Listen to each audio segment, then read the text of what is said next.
যে কি করে তাতে কোনো কমন সেন্স নেই, আমার বাসায় যদি সবাই দেখে ফেলে। রাত 10টায় আমি ফোন দিব, আর একবারের বেশি যদি রিং হয়। মামা মালটা তো জোস। সরি সরি সরি ভাবি, তুই যা, তুই পারবি, তুই যা। দেখ কিভাবে কই। সেটিং মেটিং নাই তো? সেটিং মানে বুঝো না, পেন্টেরিতি। ও তো আমাদের ভাবি হয়, ওই হিসাবে আমাদের বিয়ে হিসাব আপনি। আচ্ছা দাঁড়া, ওয়েট কর, আমাকে একটু ভাবতে দে, দেখি কি করা যায়। দোস্ত তুই থাক, আমি আমি যাই। আমি থাকবো মানে? তুই থাক, তুই থাক দোস্ত, তুই রক্ত লাগবে রে। রক্ত? আসবো না মানে? হ্যাঁ তাই তো শুনলাম।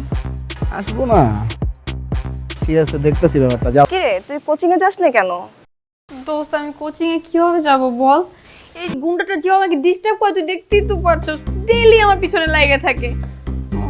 আমার ভালোবাসার গল্পটা অপূর্ণ রয়ে গেল। গলবে, পাখির মন গলবে, এমন মন্ত্র দেব। এভাবে রাস্তাঘাটে একটা মেয়েকে উত্তক্ত করে আর নিজের গায়ে রক্ত দিয়ে